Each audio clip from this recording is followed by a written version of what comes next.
중국 시골 출신 32살의 젊은 여자가 있었습니다. 가난한 고향을 떠나 더 나은 삶을 꿈꾸며 한국의 시골 사과 농가로 시집왔습니다. 남편은 과수원에서 땀 흘리며 일했고 시부모와 함께 사는 대가족 살림은 힘들지만 정겨웠습니다. 처음에는 그랬습니다. 하지만 어느 날부터인가 시아버지의 눈빛이 달라졌습니다. 며느라 힘들지? 이리 와서 좀 쉬어. 다정하던 손길이 점점 오래 머물렀고 말끝마다 알 수 없는 음흉함이 묻어났습니다. 밤마다 방문 앞에 들이운 그림자와 문틈으로 스며드는 무거운 숨소리. 그녀는 숨을 죽이며 한밤을 버텼습니다. 여보, 제발 나 좀 믿어줘. 남편은 돌아앉았고 마을 사람들은 전연히 시아버지를 홀렸대라며 뒷말을 퍼뜨렸습니다.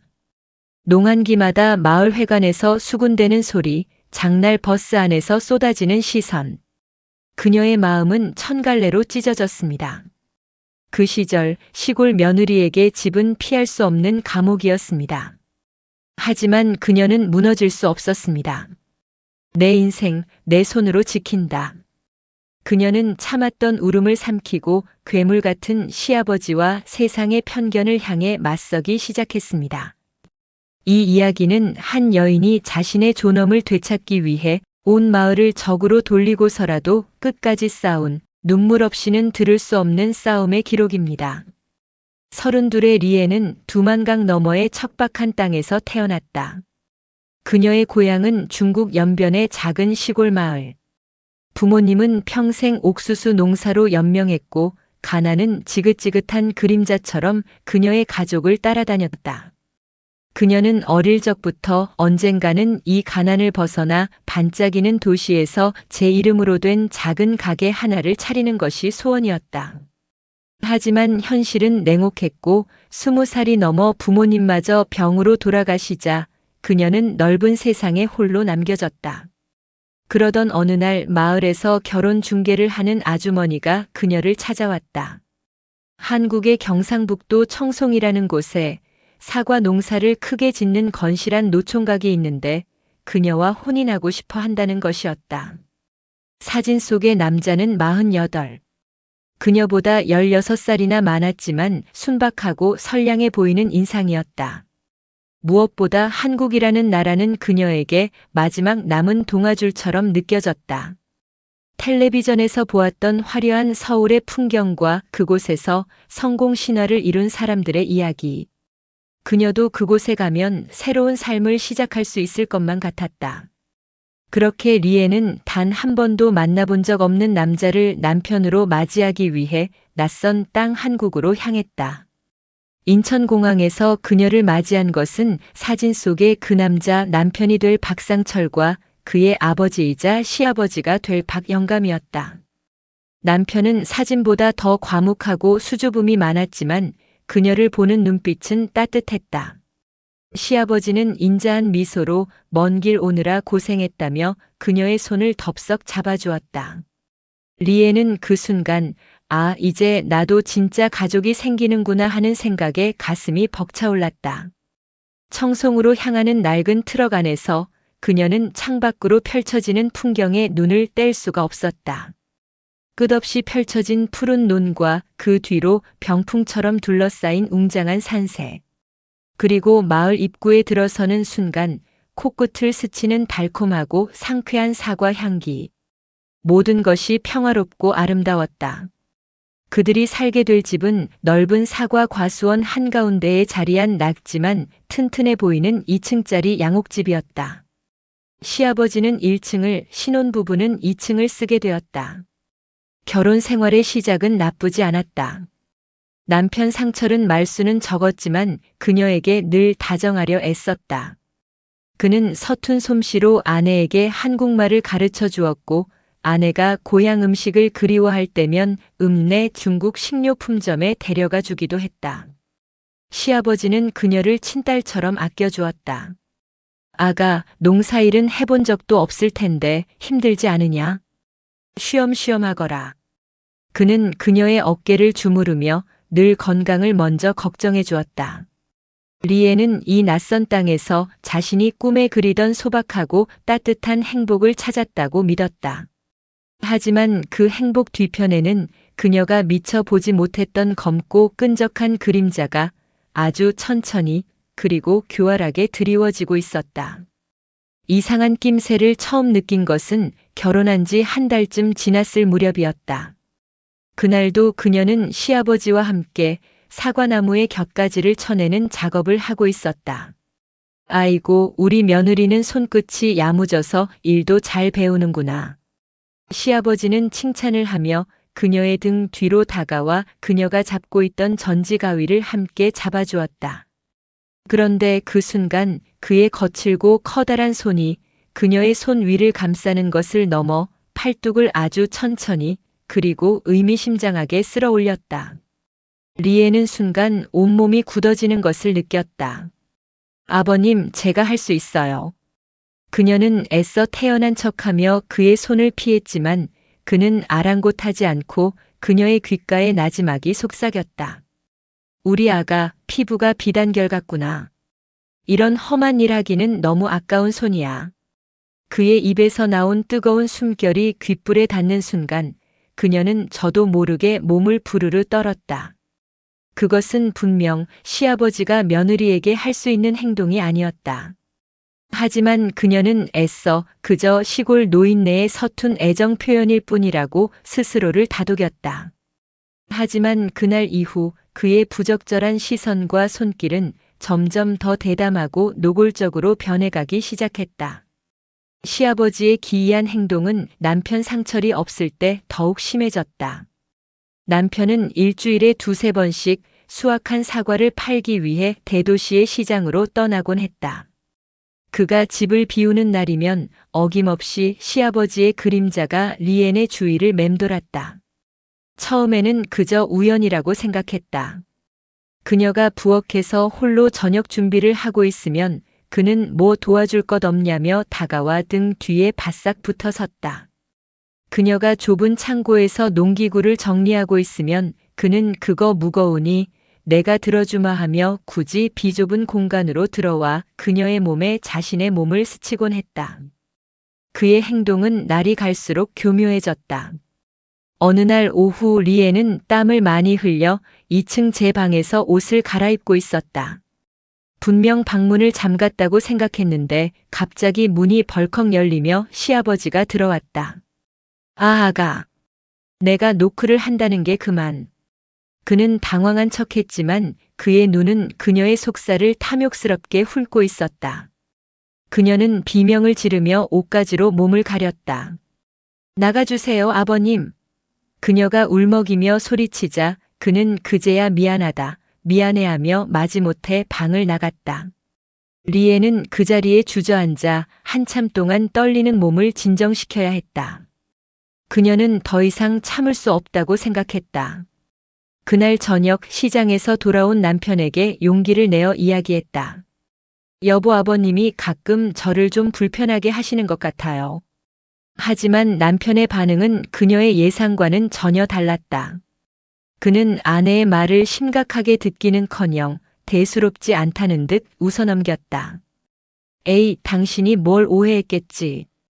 아버지가 워낙 외롭게 사셔서 며느리가 예뻐서 그러시는 걸 거야. 너무 예민하게 생각하지 마. 그의 말에 리에는 할 말을 잃었다. 그녀의 유일한 편이라고 믿었던 남편마저 그녀의 고통을 외면하고 있었다. 그녀는 이 거대한 집에서 완전히 혼자가 된 기분이었습니다. 그날 이후 시아버지는 더욱더 대담해졌다. 그는 마치 며느리가 남편에게 일러 바쳤지만 아무 소용없었다는 것을 안다는 듯 그녀를 조롱하는 것 같았다. 그는 저녁 식사 자리에서 남편이 보는 앞에서도 그녀에게 부적절한 농담을 던졌다. 우리 며느리는 어쩜 이렇게 굽냐? 상철이 저놈은 전생에 나라를 구했나 봐. 나라도 저런 색시 얻었으면 업고 다녔겠다. 남편은 그저 허허 웃을 뿐이었고 리에는 밥알이 모래알처럼 씹히는 것을 느끼며 고개만 숙여야 했다. 어느 주말 시아버지는 읍내에 나갔다 오시더니 그녀에게 예쁜 원피스 한 벌을 선물이라며 내밀었다. 아가, 내 생각나서 하나 샀다. 내일 한번 입어보거라. 그것은 그녀의 나이에는 어울리지 않는 몸에 딱 붙고 가슴이 깊게 파인 화려한 꽃무늬 원피스였다.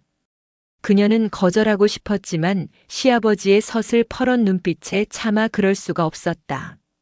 다음 날 그녀는 마지못해 그 옷을 입고 아래층으로 내려갔다. 시아버지는 소파에 앉아 신문을 보는 척했지만 그의 음흉한 눈빛이 그녀의 몸 구석구석을 훑는 것이 느껴졌다. 그는 만족스러운 미소를 지으며 말했다. 아이고 예쁘다. 꼭 선녀 같구나. 이리 와서 이 아비한테 자세히 한번 보여다오. 그는 그녀의 손목을 잡아 끌어 자신의 바로 앞에 세웠다. 그리고는 그녀의 허리를 감싸 안으며 귓가에 뱀처럼 속삭였다. 상철이 저놈은 복도 많은 놈이야. 리에는 온몸이 얼어붙는 듯한 공포와 수치심에 그 자리에서 도망치고 싶었다. 바로 그때 현관문이 열리며 남편이 들어왔다. 그는 아내와 시아버지의 모습을 보고도 아무것도 묻지 않았다. 그는 그저 피곤하다는 듯 방으로 들어가 버렸다. 리에는 그 순간 깨달았다. 남편은 바보가 아니었다. 그는 모든 것을 알고 있었다. 알면서도 자신의 아버지가 두려워 혹은 귀찮아서 모른 척하고 있을 뿐이라는 것을. 그녀의 마지막 희망이 그렇게 산산조각 나고 있었다. 남편이 자신의 편이 아니라는 것을 깨달은 순간 리엔의 결혼 생활은 지옥으로 변했다. 시아버지는 더 이상 그녀를 며느리로 대하지 않았다. 그는 그녀를 자신의 소유물 혹은 마음대로 할 수 있는 놀이개쯤으로 여기는 듯 했다. 그의 손길은 이제 집 안 곳곳에서 예고 없이 그녀를 덮쳐왔다. 그녀가 설거지를 하고 있으면 등 뒤로 다가와 허리를 감싸 안았다. 그녀가 마당에서 빨래를 널고 있으면 어깨를 주무른다는 핑계로 목덜미에 입을 맞추려 했다. 그녀는 매 순간 온몸의 신경을 곤두세우고 살아야 했다. 리에는 필사적으로 저항했다. 그의 손길이 닿을 때마다 그녀는 소스라치게 놀라며 그를 밀쳐냈다. 아버님, 제발 이러지 마세요. 그녀가 울면서 애원하면 그는 오히려 재미있다는 듯 웃으며 말했습니다. 왜 그러냐, 아가. 다 가족끼리 정으로 그러는 거지. 내가 너무 낯을 가리는구나. 그의 뻔뻔한 태도에 그녀는 치가 떨렸다. 그는 며느리의 공포와 수치심을 즐기고 있었다. 그녀는 남편에게 다시 한번 그리고 마지막으로 도움을 청하기로 했다. 그날 밤 그녀는 남편의 방으로 찾아가 무릎을 꿇고 애원했다. 여보, 제발 저 좀 살려주세요. 아버님이 저를 여자로 보세요. 저 너무 무서워서 이 집에서 더는 못 살겠어요. 우리 분가하면 안 될까요? 하지만 남편은 그녀의 눈물 어린 호소를 외면했다. 그는 귀찮다는 듯 자리를 피하며 말했습니다. 당신 정말 피곤하게구네. 아버지가 연세도 많으시고 혼자 되신 지 오래돼서 그냥 외로워서 그러신 걸 가지고 뭘 그렇게 죽니? 산이 호들갑이야. 당신이 며느리로서 좀 너그럽게 아들처럼 품어드리면 될 일 아니야. 당신이 자꾸 튕기고 내빼니까 아버지가 더 그러시는 거 아니냐고. 그의 잔인한 말은 그녀의 가슴에 남아있었던 마지막 희망의 불씨마저 꺼뜨려 버렸다.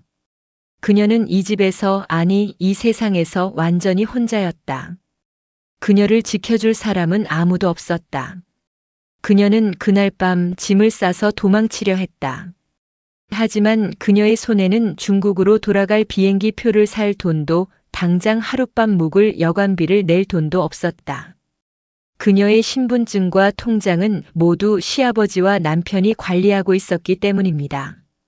그녀는 거대한 감옥에 갇힌 날개 꺾인 새나 다름없었다. 절망의 나날이 이어지던 어느 날이었다. 남편은 며칠간 대구에 있는 큰 시장에 사과를 팔러 가야 한다며 집을 비웠다. 리에는 그가 떠나기 전 그의 바짓가랑이를 붙잡고 애원했다. 여보, 제발 나도 데려가 줘. 혼자 있기 무서워. 하지만 그는 그녀의 손을 매몰차게 뿌리치고 떠나버렸다. 그날 밤 집에는 리엔과 시아버지 단둘만 남게 되었다. 그녀는 불안감에 2층 제 방의 문을 걸어 잠그고 밤새 뜬 눈으로 공포에 떨어야 했다. 다음 날 아침 시아버지는 아무 일도 없었다는 듯 평소처럼 인자한 얼굴로 그녀를 대했다. 그녀는 잠시 안도했다. 하지만 그것은 폭풍 전야의 고요함에 불과했다.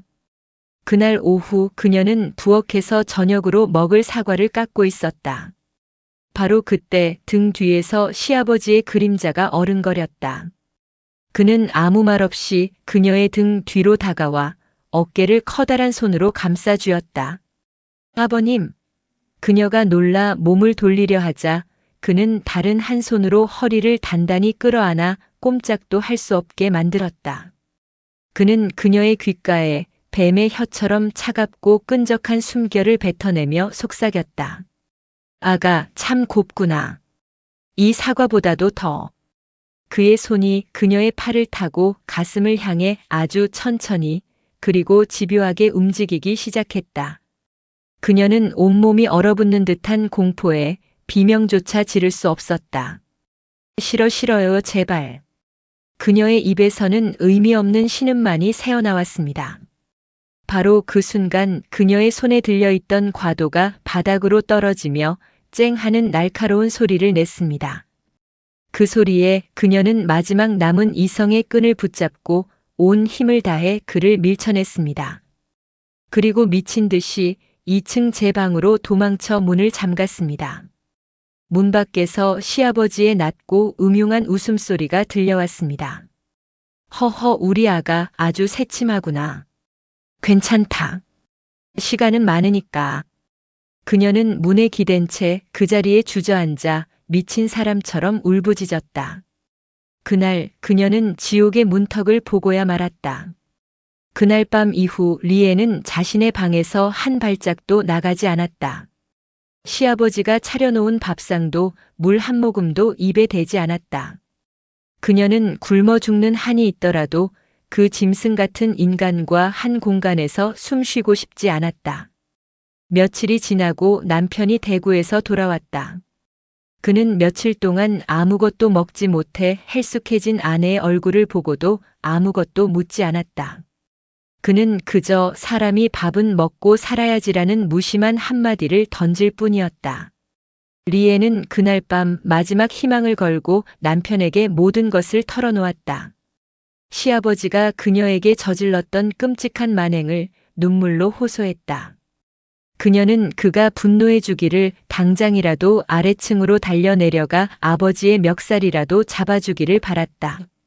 하지만 그는 그녀의 모든 기대를 무참히 짓밟아 버렸다. 그는 한참 동안 말이 없더니 아주 차갑고 냉정한 목소리로 말했다. 그래서 뭘 어쩌라는 거야? 리에는 자신의 귀를 의심했다. 당신 지금 뭐라고 했어? 아버지가 연세도 많으시고 혼자 되신 지 오래돼서 그냥 외로워서 그러신 걸 가지고 뭘 그렇게 죽니? 산이 호들갑이야. 당신이 며느리로서 좀 너그럽게 아들처럼 품어드리면 될 일 아니야. 당신이 자꾸 튕기고 내빼니까 아버지가 더 그러시는 거 아니냐고. 그의 말은 그녀의 심장에 박힌 수백 개의 비수와도 같았다. 그는 그녀의 편이 아니었다. 그는 처음부터 모든 것을 알고 있었던 것이다. 그는 아버지가 두려워 혹은 이 모든 상황이 귀찮아 아내를 아버지의 놀이개로 던져준 침묵의 공모자였던 것이다. 리엔의 마음속에서 사랑이라는 감정이 완전히 죽어버리는 것을 느꼈다. 그녀의 마음속에 남은 것은 이 부자를 향한 지독한 증오와 경멸뿐이었다. 그녀는 더 이상 울지 않았다. 대신 아주 차가운 목소리로 그에게 말했다. 이혼해줘. 나 당신이랑 더는 못 살아. 그러자 그의 얼굴이 싹 변했다. 뭐? 이혼? 당신 미쳤어? 당신이 지금 갈 데가 어디 있다고 이혼이야. 당신 신분, 내가 보증 서준 거 잊었어? 내가 이혼해주면 당신 당장 중국으로 쫓겨나야 해. 평생 옥수수 밭이나 갈면서 살고 싶어? 그는 아내의 약점을 정확히 알고 있었다. 그는 그녀를 이 집이라는 감옥에 영원히 가두어 둘 작정이었습니다. 그날 이후 리에는 그 집에서 유령처럼 살았다. 그녀는 더 이상 남편과 한 방을 쓰지 않았다. 그녀는 작은 창고방에 짚을 깔고 그곳에서 잠을 잤다. 그녀는 시아버지와 남편의 밥을 차려주었지만 그들과 겸상하지 않았다. 그녀는 그들이 남긴 음식을 개처럼 부엌 바닥에 쪼그려 앉아 먹었다. 그녀는 말을 잃었고 웃음을 잃었다. 그녀는 살아있었지만 그녀의 영혼은 이미 죽어 있었다. 그러던 어느 날 그녀는 헛간을 청소하다가 낡은 나무 상자 하나를 발견했다. 그 안에는 남편의 죽은 전 부인의 유품들이 들어 있었다. 그녀는 10년 전 농약을 마시고 스스로 목숨을 끊었다고 들었다. 리에는 무심코 그녀가 남긴 낡은 일기장 한 권을 펼쳐보았다. 그리고 그 안에서 자신과 똑같은 지옥을 겪었던 한 여인의 절규를 발견하고야 말았다. 아버님, 제발 저를 내버려 두세요. 여보, 제발 나 좀 살려줘. 그녀 역시 시아버지의 끔찍한 만행에 시달리다 남편의 외면 속에서 절망하여 스스로 죽음을 택했던 것입니다. 그리고 일기장의 마지막 장에는 리엔을 향한 듯한 마지막 경고가 적혀 있었습니다. 도망쳐. 죽은 전 부인의 일기장은 리엔에게 경고인 동시에 한 줄기 희망의 빛이 되어 주었다. 그녀는 더 이상 혼자가 아니었다. 그녀와 같은 고통을 겪었던 또 다른 여인이 10년이라는 시간을 넘어 그녀에게 손을 내밀어주고 있었다. 그녀는 더 이상 이 지옥 속에서 죽음을 기다리지 않기로 했다. 그녀는 살아남아야 했다. 그리고 이 끔찍한 악마 부자에게 반드시 죗값을 치르게 해야만 했다. 그녀는 그날부터 복수를 준비하기 시작했다. 그녀는 더 이상 그들의 눈을 피하지 않았다. 오히려 아무것도 모르는 순진한 며느리인 척 바보처럼 웃으며 그들을 대했다. 시아버지가 그녀에게 다가와 몸을 더듬으면 예전처럼 저항하지 않고 그저 겁에 질린 표정으로 몸을 떨기만 했다. 남편에게는 제가 생각이 짧았어요. 아버님을 잘 모실게요라며 거짓 순종을 맹세했다. 그녀의 변화에 두 부자는 만족스러운 미소를 지었다. 그들은 그녀가 완전히 길들여졌다고 생각했을 겁니다. 리에는 그들의 경계심이 풀어진 틈을 타 증거를 수집하기 시작했다. 그녀는 시아버지가 그녀에게 접근할 때마다 옷 속에 작은 녹음기를 숨겨두고 그의 모든 음담 패설과 협박을 녹음했다. 그녀는 남편이 시아버지와 나누는 대화 리엔이 전연 이제 제법 며느리 구실을 하는구먼 같은 말들을 몰래 엿들었다. 하지만 그녀 혼자만의 힘으로는 부족했다. 그녀는 조력자가 필요했다. 그녀가 도움을 청한 사람은 뜻밖에도 마을에서 미친년이라고 손가락질 받는 옆집의 늙은 과수댁 할머니였다. 그녀는 남편과 자식을 모두 잃고 홀로 미친 사람처럼 산과 들을 헤매며 약초를 캐는 사람이었다. 마을 사람들은 모두 그녀를 피했지만 리에는 그녀의 눈에서 다른 사람들에게는 없는 깊은 지혜와 연민을 보았다. 어느 날 밤 리에는 몰래 할머니의 집을 찾아갔다. 그리고 자신이 겪은 모든 일들을 털어놓았다. 할머니는 아무 말 없이 그녀의 이야기를 들어주시더니 깊은 한숨과 함께 말했습니다. 올 것이 왔구나. 저박 영감 집안의 더러운 피는 세월이 지나도 변하지 않는구나. 할머니는 30년 전 자신의 젊은 동서가 박 영감, 즉 리엔의 시아버지에게 똑같은 짓을 당하다가 결국 마을을 떠나 야반도주했던 끔찍한 비밀을 알고 있었습니다. 마을 사람들 모두가 알면서도 박 영감 집안의 권세가 두려워 침묵했던 것입니다. 아가, 너는 혼자가 아니다. 내가 너를 돕겠다. 할머니는 그녀에게 자신이 평생을 모아온 돈이 든 낡은 통장 하나를 내밀었습니다. 이 돈으로 변호사를 사거라. 그리고 이 늙은이가 법정에서 너를 위한 증인이 되어주마. 리에는 할머니의 손을 잡고 하염없이 눈물을 흘렸다. 칠흑 같던 그녀의 인생에 드디어 그녀를 위해 싸워줄 사람이 생긴 것입니다.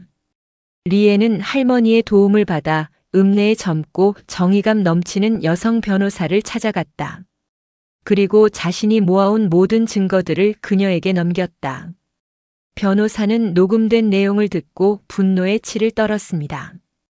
이건 인간의 탈을 쓴 짐승입니다. 걱정하지 마십시오. 제가 반드시 저 악마들을 법의 심판대에 세우겠습니다. 모든 준비는 끝났습니다. 리에는 더 이상 순종적인 며느리가 아니었다. 그녀는 제 자신과 그리고 이름 없이 사라져간 또 다른 희생자들의 존엄을 되찾기 위해 칼을 빼든 복수의 화신이 되어 있었다. 리엔이 고용한 젊은 변호사는 지혜롭고 대담한 사람이었다. 그녀는 리엔에게 말했습니다. 리엔 씨, 지금 당장 저들을 고소하는 것은 현명하지 못합니다. 저들은 분명 돈과 권력으로 모든 것을 무마하려 할 겁니다. 우리는 저들이 스스로 무너져 내릴 덫을 놓아야 합니다. 그녀의 계획에 따라 리에는 계속해서 순종적인 며느리 연기를 했습니다. 그녀는 시아버지와 남편의 신뢰를 얻기 위해 더욱더 지극정성으로 그들을 모셨습니다. 그리고 그들의 경계심이 완전히 풀어진 틈을 타 시아버지의 비밀 장부를 찾아내기 시작했습니다. 과수댁 할머니는 박영감 집안의 모든 비밀을 알고 있었습니다. 그녀는 리엔에게 시아버지가 수십 년간 농장의 수익금을 빼돌려 비자금을 숨겨둔 비밀 공간이 있다는 것을 알려주었습니다. 그곳은 헛간의 가장 깊숙한 곳, 썩은 볏짚 더미 아래에 숨겨진 작은 지하 창고였습니다. 리에는 남편과 시아버지가 모두 읍내로 나간 어느 날 오후 마침내 그 비밀의 문을 열었습니다.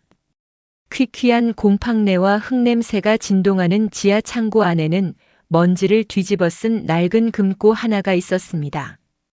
금고는 굳게 잠겨 있었습니다. 바로 그때 그녀는 죽은 전 부인의 일기장에서 보았던 한 구절을 떠올렸습니다. 그 사람의 모든 비밀은 자신의 생일날에 있다. 그녀는 떨리는 손으로 시아버지의 생년월일을 조합하여 금고 다이얼을 돌렸습니다. 철컥하는 소리와 함께 굳게 닫혀있던 금고 문이 열렸습니다. 금고 안에는 그녀의 예상을 뛰어넘는 것들이 들어 있었습니다. 수십 개의 금괴와 달러 뭉치, 그리고 그가 수십 년간 저질러온 모든 비리가 기록된 비밀 장부들이었습니다. 농약을 친 사과를 친환경 사과로 속여 팔고 정부 보조금을 빼돌리고 심지어 과거에 자신에게 반항했던 마을 사람들의 땅을 헐값에 빼앗은 기록까지. 그것은 한 인간의 탐욕이 얼마나 추악해질 수 있는지를 보여주는 생생한 증거였습니다. 리에는 그 모든 것을 카메라에 담고 장부들을 챙겨 그곳을 빠져나왔습니다. 하지만 그녀가 헛간을 나서는 순간 그녀는 등 뒤에서 들려오는 차가운 목소리에 그 자리에 얼어붙고 말았습니다. 거기서 뭘 하는 게냐? 그녀를 의심스럽게 여긴 시아버지가 약속을 취소하고 일찍 집으로 돌아와 모든 것을 목격한 것입니다. 시아버지는 리엔의 손에 들린 비밀 장부를 보고 이성을 잃었습니다. 그의 인자했던 가면이 벗겨지고 탐욕스러운 괴물의 민낯이 드러났습니다. 내 인연, 감히 내 것을 훔쳐? 그는 짐승처럼 포효하며 그녀에게 달려들었습니다. 리에는 온 힘을 다해 그를 밀치고 미친 듯이 마을을 향해 달렸습니다. 그는 낯을 든 채 그녀를 뒤쫓아왔습니다. 거기 서지 못해. 마을 전체가 두 사람의 필사적인 추격전을 숨죽인 채 지켜보고 있었습니다. 리에는 달리다 지쳐 마을 광장 한가운데에 넘어지고 말았습니다. 시아버지는 번뜩이는 낯을 들고 그녀의 위로 올라탔습니다. 인연 나랑 같이 죽자. 바로 그 순간이었습니다.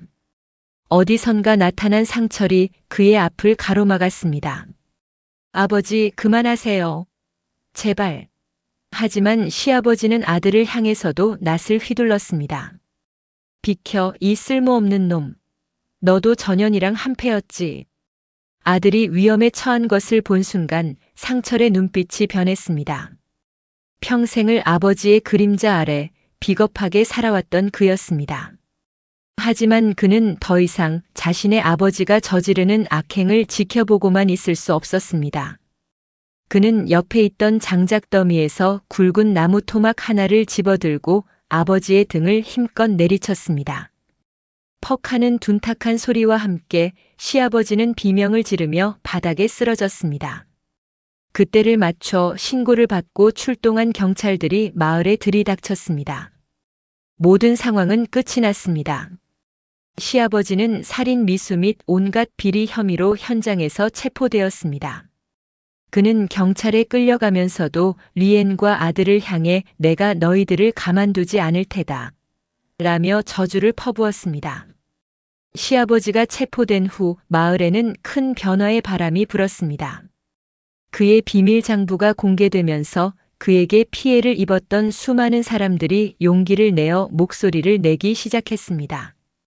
마을은 오랫동안 그들을 짓눌렀던 거대한 악의 그림자에서 벗어나 비로소 진짜 공동체로 거듭나고 있었습니다. 모든 싸움이 끝난 뒤 상철이 리엔을 찾아왔습니다. 그는 그녀의 앞에 아주 오랜만에 그리고 진심으로 무릎을 꿇었습니다. 리엔, 아니 여보. 내가 정말 잘못했소. 당신이 그토록 고통받고 있을 때 나는 내 아버지의 죄를 그리고 내 자신의 비겁함을 외면했소. 나는 남편으로서도 한 인간으로서도 자격이 없는 놈이요. 그는 어린아이처럼 오열했습니다.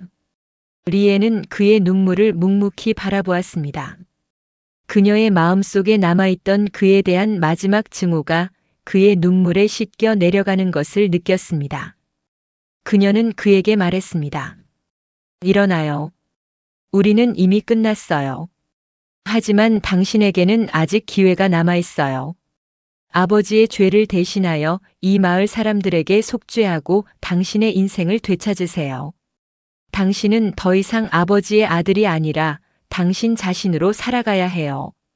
시아버지에 대한 재판이 열렸습니다. 그 재판의 증인석에는 리엔뿐만 아니라 과수댁 할머니 그리고 상철까지 그의 죄를 증언하기 위한 사람들이 나란히 섰습니다. 상철은 떨리는 목소리로 자신의 아버지가 리엔과 자신의 죽은 어머니에게 저질렀던 모든 만행을 낱낱이 고백했습니다.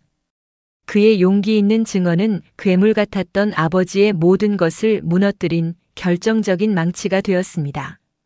재판이 끝나고 시아버지는 결국 무기징역이라는 무거운 형을 선고받았습니다.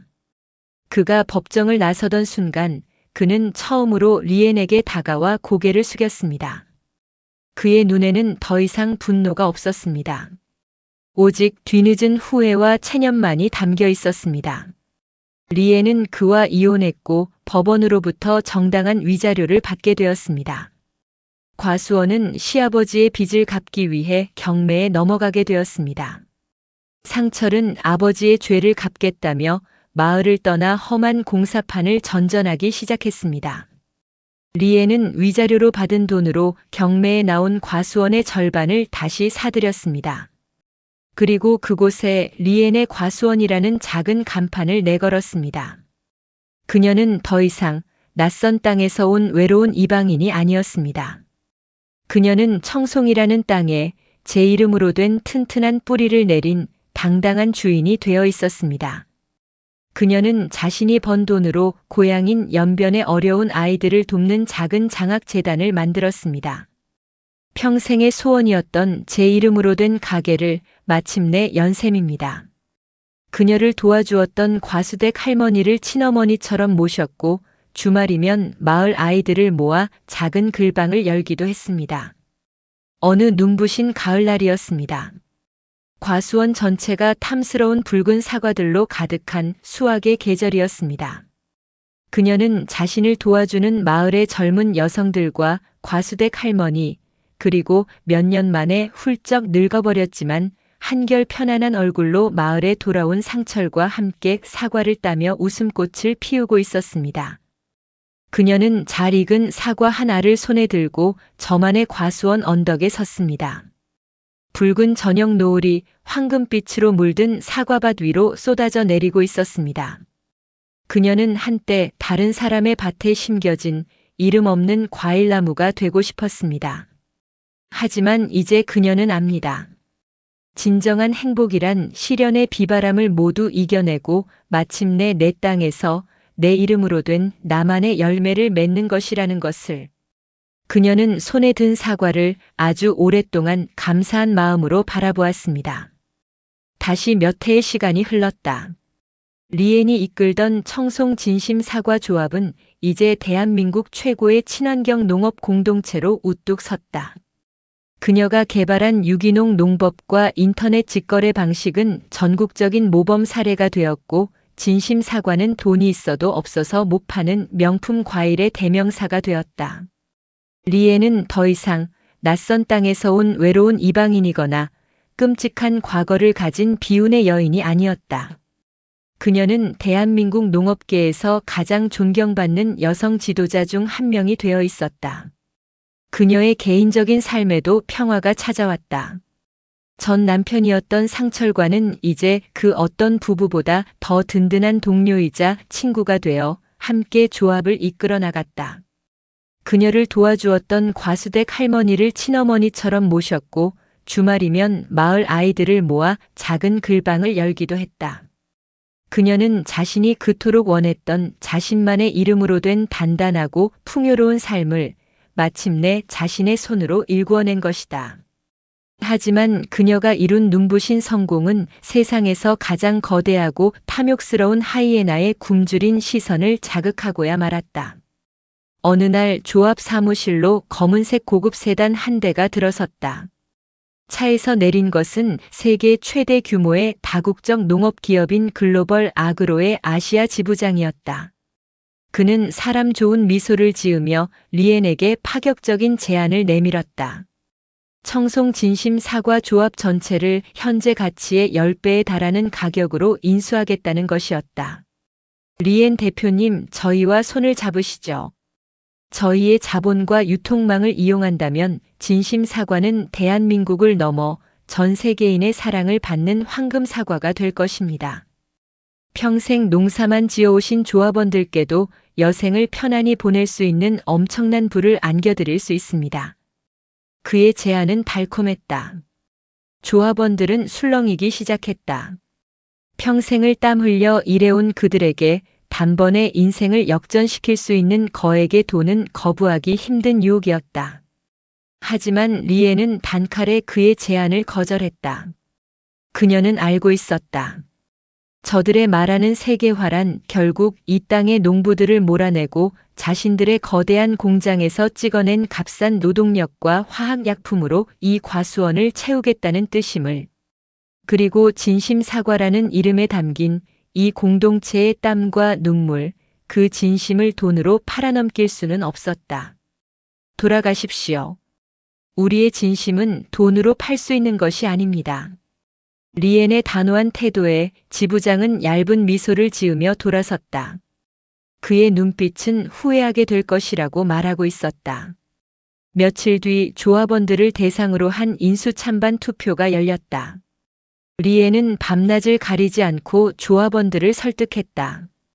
눈앞의 이익이 아니라 우리가 지켜온 가치와 미래를 봐달라고.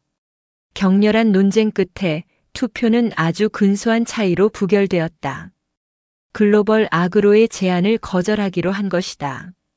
하지만 그것은 거대한 골리앗을 향한 다윗의 싸움, 그 서막에 불과했다.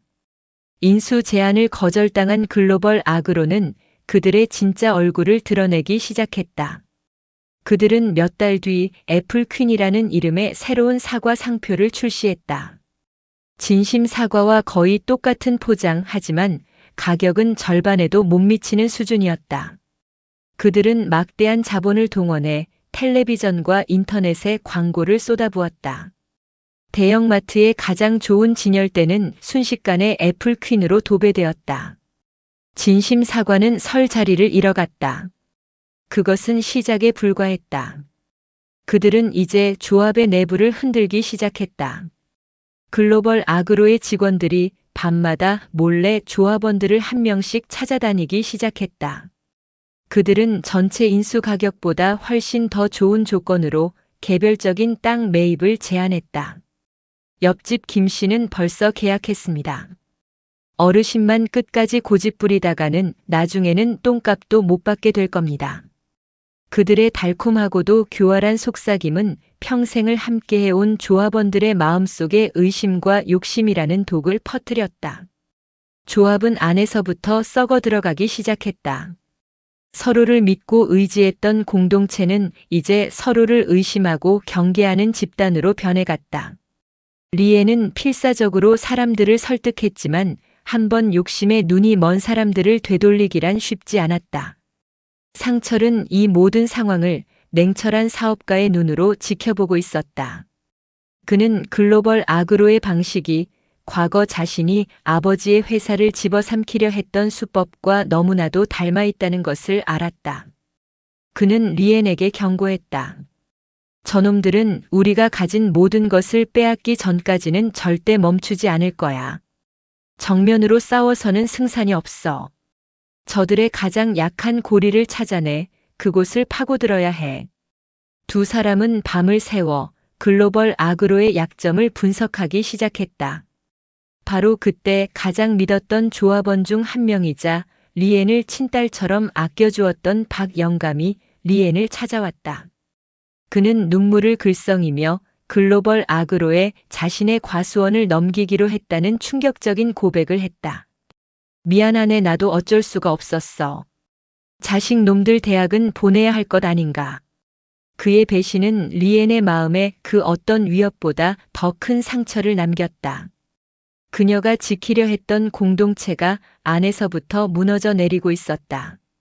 박 영감의 배신은 둑의 작은 균열과도 같았다. 한번 무너지기 시작한 둑은 걷잡을 수 없이 터져나왔다. 그를 시작으로 몇몇 조합원들이 연이어 자신의 땅을 글로벌 아그로에 팔아넘겼다. 청송 진심 사과 조합의 과수원은 마치 좀 먹은 것처럼 구멍이 숭숭 뚫리기 시작했다. 글로벌 아그로는 그 땅에 조합을 고립시키기 위한 거대한 철조망을 치기 시작했다. 그들의 작전은 더욱더 악랄해졌다. 그들은 어느 날 밤 자신들이 사들인 과수원에 몰래 해충을 풀어놓았다. 그리고 다음 날 아침 마치 조합의 친환경 농법 때문에 해충이 번져 자신들의 과수원까지 피해를 입은 것처럼 꾸몄다. 그들은 이 일을 빌미로 조합에 막대한 피해 보상 소송을 걸었다. 언론은 또다시 확인되지 않은 사실을 자극적으로 보도했다. 친환경 농법의 배신, 청송 일대 해충으로 초토화. 조합은 최악의 위기에 몰렸다. 사과는 팔리지 않았고 빚은 눈덩이처럼 불어났다. 리에는 자신의 모든 것을 걸고 버텼지만 한계에 다다르고 있었다. 그녀는 지쳐갔다.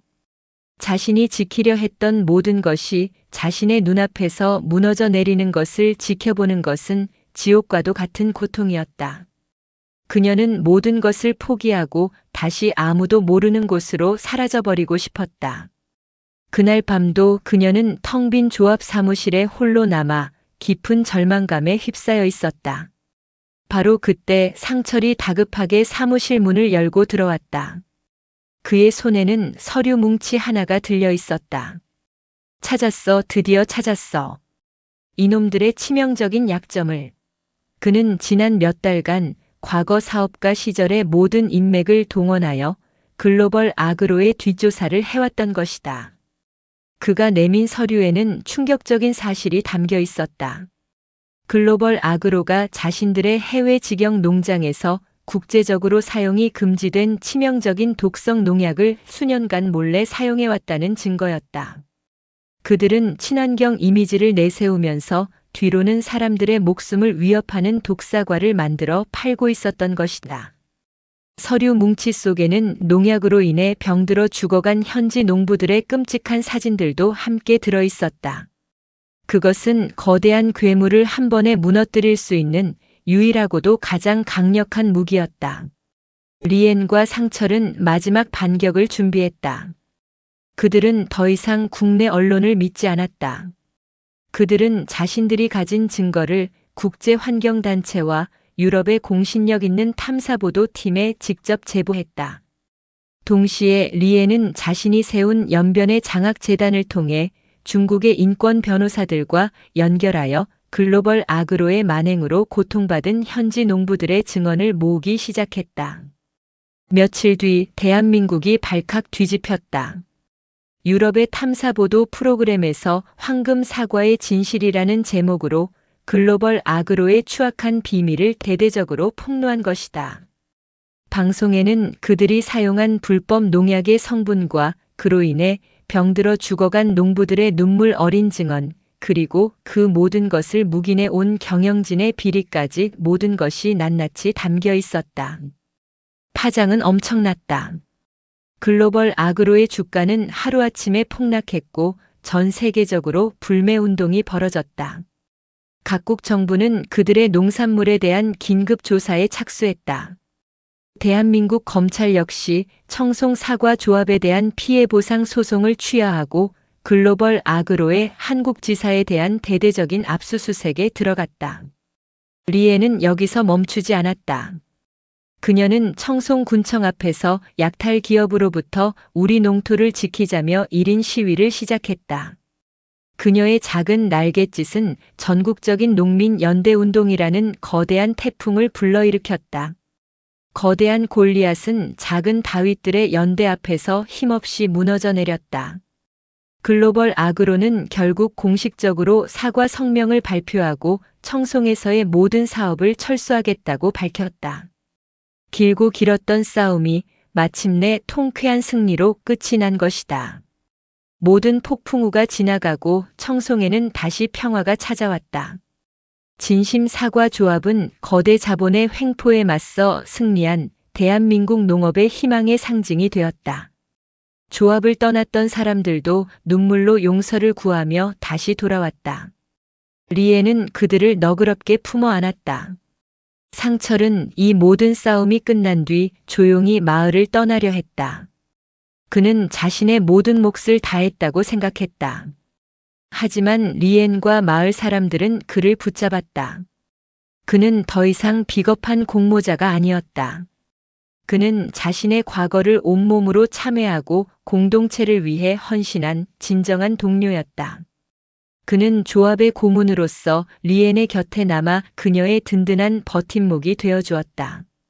두 사람의 관계는 사랑을 넘어 생사를 함께한 전우애와 깊은 존경으로 단단해져 있었다.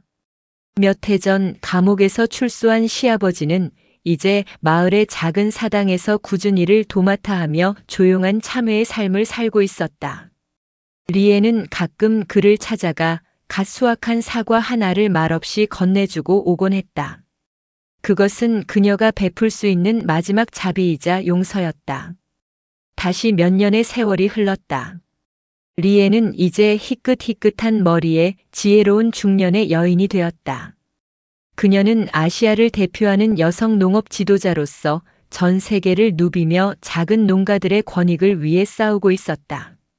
그녀는 자신의 곁을 묵묵히 지켜주는 상철과 어느새 훌쩍 자라 늠름한 청년이 된 그녀를 어머니라 부르는 마을의 젊은이들과 함께 더없이 행복한 삶을 살고 있었다. 어느 눈부신 가을날, 과수원 전체가 탐스러운 붉은 사과들로 가득한 수확의 계절이었다.